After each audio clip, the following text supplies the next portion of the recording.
Vince Gill now stands as one of country music's most revered artists. His extraordinary career has earned him 22 Grammy Awards and 18 Country Music Association Awards, and now, at 67, he has finally broken his silence. This revelation is utterly transformative.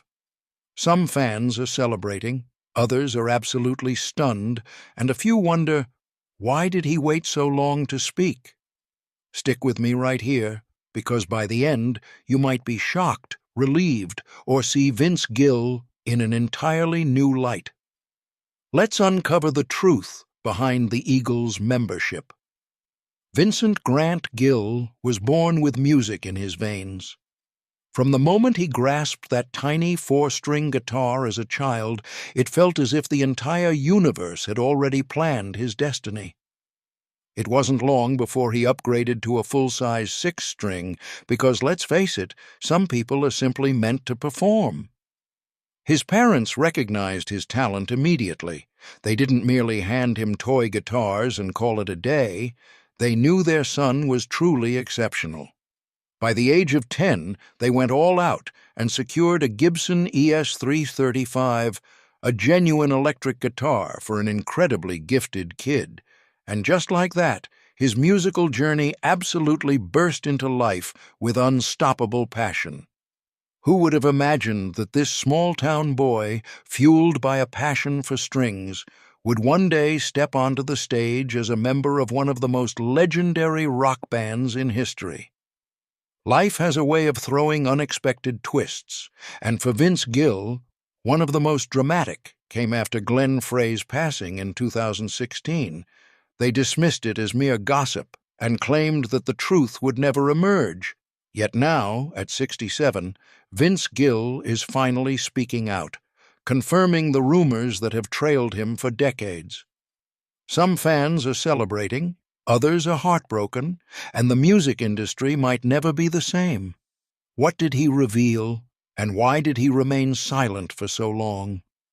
Stay tuned, because this story is bigger than anyone ever imagined. Imagine following the Eagles at that time and feeling the uncertainty in the air. Glenn Frey wasn't just any member. He was the co-founder, the powerhouse voice behind their greatest hits, and an irreplaceable force.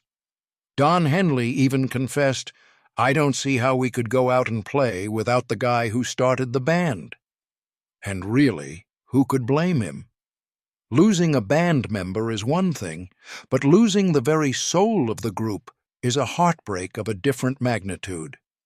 It seemed like the Eagles were on the brink of collapse, yet fate had different plans. Behind the scenes, secret conversations were unfolding that no one could have foreseen. Then Vince Gill, he didn't simply wake up one day and decide, "Hey, I think I'll join the Eagles today." No, it was something far greater, unfolding quietly in the background. The band's manager, Irvin Aoff, contacted Vince's manager, Larry Fitzgerald, and that's when the gears truly began to turn. Here's a fun fact. Vince had a deeper connection to the band than most realized. After the Eagles originally broke up, he and Glenn Frey had shared the same manager. It was as if all the little puzzle pieces were waiting to fit together. Even with that connection, Vince was not expecting an official invite. It completely caught him off guard. Looking back, he admitted that it's not something you can just dream up and plan. Yet, when the opportunity came, he didn't hesitate. The moment they asked, his response was as smooth as ever. "When do we leave?" No overthinking, no second-guessing, just pure excitement. Because honestly, if the Eagles invite you to join, you don't say, "Oh, maybe later." You say yes, grab your guitar, and hit the road. Stepping into a band like the Eagles isn't as simple as just showing up and jamming. These are some of the most iconic songs in rock history, and Vince knew he couldn't come in and change things up. He wanted to honor the legacy. So he approached their catalog with great care, selecting songs that perfectly suited his style, and he certainly didn't choose the easy ones. He embraced classics like Lion Eyes, A New Kid in Town, Take It to the Limit, and Tequila Sunrise, songs that millions of fans hold dear. He understood that these weren't merely songs, they were memories, moments, entire lifetimes captured in music. I can't imagine not hearing those songs and not hearing the iconic lines, the iconic backgrounds, everything that made the arrangement of those records so great, he explained. Thus, he committed to playing them note for note, sticking to the original arrangements, because the last thing he wanted was to strip away what made them so special in the first place. Then there's his dynamic with Don Henley. This wasn't simply about, let's find a guy who can sing and play guitar. The chemistry had to be absolutely perfect, and fortunately, Vince and Henley had already built a strong musical connection before the Eagles even entered the picture. They had collaborated on Henley's Sea County album, and that trust was firmly in place. In fact, when critics questioned why the Eagles would bring in a country guy, Henley delivered the ideal response because he knows how to truly be in a band, and that meant the world to Vince. Vince didn't join the Eagles in search of the spotlight or to mimic Glenn Frey. He simply wanted to contribute, play the music, and honor what had already been built. He summed it up perfectly when he said, "I don't have to have the attention, I don't have to have the spotlight." That attitude is exactly what made him the perfect fit. His first performance with the band took place at Dodger Stadium in 2017, and it was a moment overflowing with emotion. He wasn't alone either. Glenn's son, Deacon Frey, stood right there with him, stepping into his father's shoes in a way that was both heartbreaking and beautiful at the same time. You could really feel the weight of the moment. This wasn't merely another concert, it was something much bigger, a symbol of the band moving forward while still cherishing its past. And Vince understood that perfectly. He knew this wasn't about him. It was about keeping these cherished songs alive for as long as possible. Now, fast forward to today, and Vince is still with the Eagles, performing on their farewell tour, which is set to conclude in 2025. One day, you're just a kid with a guitar, and the next, you're playing Take It to the Limit with the Eagles in front of thousands of people. Honestly, that's the kind of story that only music can create. Vince Gill has always let his music speak for itself, but now, after years of silence, he's finally addressing the swirling rumors. At 67, he confirms what many suspected, but no one expected the shocking truth. The entire country music scene is buzzing, with fans left stunned and the industry forever changed. This revelation is set to turn everything upside down. Stay tuned, because every word he shares will shake up what you thought you knew about him. Marriage and the journey with Amy Grant. Vince Gill and Amy Grant's love story is nothing short of a fairy tale. It's so perfect it almost seems unreal. Everything began back in 1993 during the filming of Christmas with Vince Gill in Tulsa, Oklahoma. This wasn't just any ordinary Christmas special. It was the moment when their paths crossed in the most beautifully unexpected way. Amy, already a huge star in her own right, joined the show as a guest performer. Can you imagine two incredibly talented musicians sharing the same space? From the very first moment, there was an undeniable electric spark. Vince recalls that moment vividly. Amy walked into the rehearsal space, and Vince, being the charming guy he is, noticed her brow furrowed in what he assumed was stress or worry. And then he did something remarkable. He walked up to her and said, "Hey, unknot that brow. It's going to be okay." Smooth, right? But truly, that moment held something extra special. Picture it. Vince, completely captivated by her energy, noticing that dazzling smile that made her stand out even more. Music brought them together. It was the magical glue that connected them. They performed together at 3 holiday events that very year, and that's when Amy invited Vince to record their first duet, House of Love. How special is that? Not only did they get to create music together, but that duet sparked the beginning of something far greater. Yet even with that undeniable spark between them, they still remained true to their marriages. Vince was still married to country artist Janice Oliver, and Amy was married to Christian artist Gary Chapman. It wasn't as if they were rushing into anything. They honored their commitments, even though the chemistry between them was so intense that it was impossible to miss. Amy later admitted, "The energy was palpable to all of us, and you could feel it, right? That pull between them was undeniable." They tried to handle everything respectfully and manage the situation with integrity, even though, let's be honest, not everyone around them saw it that way. For Vince and Amy, those years from 1993 to 1999 were incredibly tough. Amy calls them those long years, and for good reason. There was a powerful attraction, a deep connection that made everything so complicated.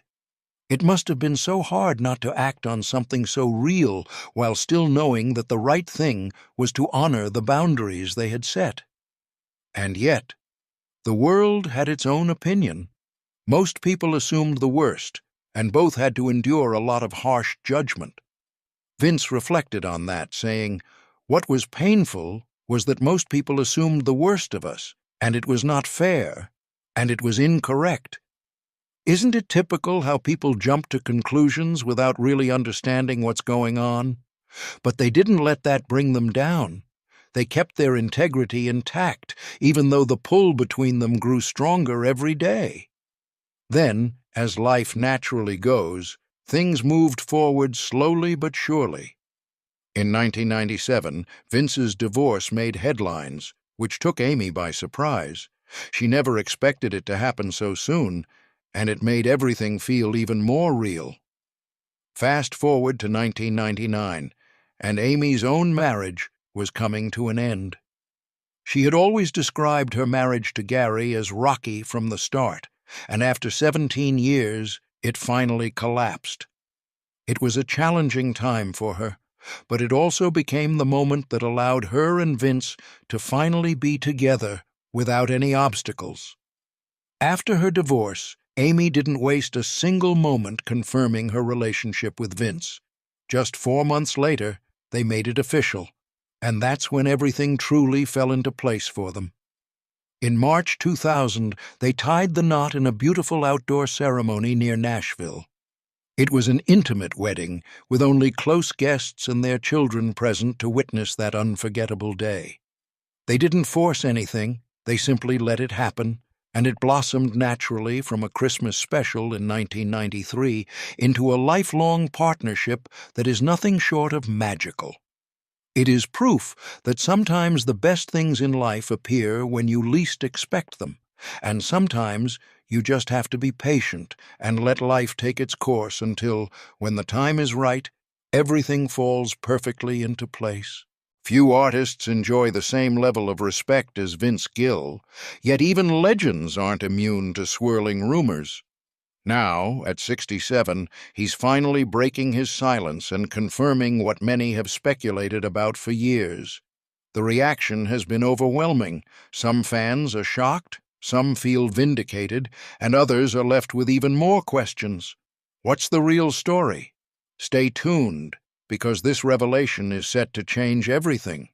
Supporting Amy through health battles, Vince Gill and Amy Grant's love story has seen its fair share of ups and downs, but nothing has tested their bond like the health battles they fought together. It all began in 2012, and when life throws curveballs, it doesn't just toss them gently, it hurls them with full force. Vince was at a routine checkup when his doctor, just being extra cautious, suggested that Amy get checked out too. Who would have imagined that a simple suggestion could turn their world upside down? And yet, that's exactly what happened. Amy went in for tests, and boom, doctors discovered she had a rare congenital heart defect called PAPVR. It's a complicated condition affecting only about 1 in 143 people, and the scariest part is that she had been living with it her entire life without knowing. Imagine being blindsided by such news out of nowhere. It wasn't merely a "you might need some meds" situation. The doctor warned that if left untreated, things could become catastrophic. Can you imagine hearing that? Amy, always the strong one, took it in stride. But Vince, well, his heart must have dropped. So, in June 2020, right in the midst of a pandemic, when hospitals were the last place anyone wanted to be, Amy underwent open-heart surgery. Let's pause for a moment to truly consider that open-heart surgery. This wasn't some minor procedure where you're up and about in a week. It was incredibly serious. And as if the surgery itself wasn't already a monumental challenge, the added stress of COVID-19 made everything 10 times tougher. Vince, the devoted husband he is, was desperate to be by her side, but strict hospital restrictions meant his visits were extremely limited. Can you imagine sitting at home, knowing your wife is facing something so intense, and not being allowed near her? He finally received permission to visit her room after what must have felt like the longest, most anxious wait of his life. If there was one silver lining amid all the chaos, it was that the pandemic had cleared his entire performance schedule, leaving him with nowhere else to be except right by Amy's side. And that's exactly where he stayed. Just when they thought they could finally breathe a bit easier, life, ever the unpredictable force, decided it wasn't finished with them yet. Fast forward to July 22nd, when, out of nowhere, another crisis struck. Amy was riding her bike near a golf course, probably enjoying a rare, peaceful day, when she hit a pothole and was sent flying. Now, falling off a bike is something most of us have experienced, but this wasn't a simple scrape and recover situation. She suffered a severe brain injury, and yes, even though she was wearing a helmet, it couldn't fully protect her from the impact. She was rushed to the hospital, and Vince, without a second thought, canceled 3 concerts on the spot because nothing mattered more than being there for Amy. Recovery was no easy journey. Her memory was affected, and doctors estimated it would take 12 to 18 months for her brain to fully heal. Can you even imagine struggling to remember the simplest details, like a conversation? And as if that wasn't enough, she later had to undergo throat surgery to remove a cyst, followed by shoulder surgery. One crisis after another. But through it all, Vince never left her side. He was her rock, her steady hand in the storm, always reminding her, things happen to people every day, and you just have to take one day at a time. We're here, and I love you. Sometimes those words were all it took to keep her going, because when life throws everything at you, knowing someone's got your back makes all the difference. Vince Gill has spent decades captivating audiences with his soulful voice and heartfelt lyrics, yet behind the scenes, rumors have painted a completely different picture. Now, at 67, he's facing the speculation head-on, leaving fans utterly in disbelief. What has he been hiding all these years, and why choose now to come clean? Stick around, because his confession is set to change everything. Musical evolution at 67. Vince has built a career that most musicians can only dream of, and what's truly fascinating is that even after all these years, he's still evolving. You might think that after winning 22 Grammys and becoming one of the most respected names in country music, he'd sit back, relax, and enjoy the ride. But not him. He's still pushing himself, still growing, and still discovering new ways to create music that feels authentic and real. And if you ask him, he'll tell you straight up that he's writing the best song of his life right now. Not the ones that top the charts, not the ones that dominate radio, but the ones that carry the deepest meaning. Isn't that what music is all about? He's not chasing trends or trying to mimic past success. He's creating from a place of raw honesty. Today, Vince approaches songwriting completely differently from his younger days. He's not here to pass judgment or point fingers. He simply wants to be an observer of life. People experience moments, and he aims to capture those moments without dictating how anyone should feel about them. That's a huge shift from the formulaic approach of many hit songs. Most try to follow a set pattern, but Vince, he knows better. He's been in the game long enough to understand that songwriting isn't about forcing out words just for content. It's about sitting with an idea and letting it breathe. He's often said that if you try to write without a solid idea, you'll just be spinning your wheels. And honestly, that kind of wisdom only comes with true experience. Speaking of experience, let's dive into his collaborations. He's always been a team player, but lately he's become even more intentional about who he works with. And it isn't just about picking big names. It's about teaming up with people who bring something fresh and exciting to the table.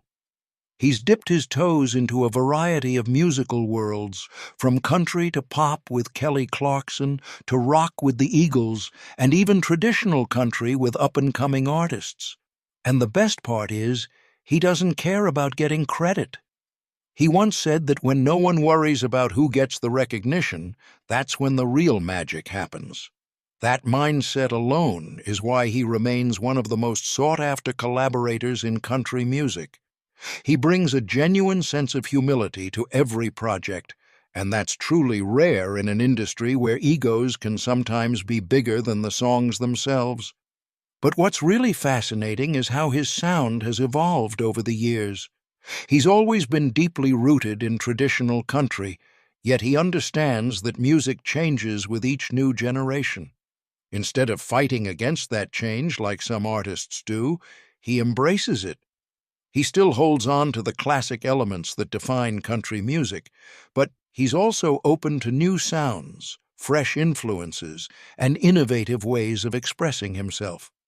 At 67, you might think he'd slow down, but he's doing the complete opposite. He's more connected to his roots than ever, especially through his work with the Grand Ole Opry.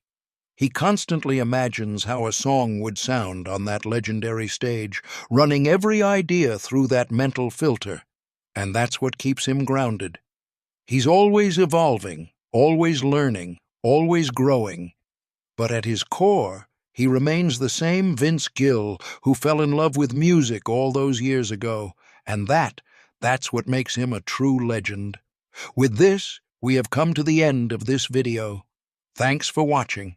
If you enjoyed this video, please like, comment, and subscribe for more content. To enjoy more thrilling stories, click on the video that pops up on your screen.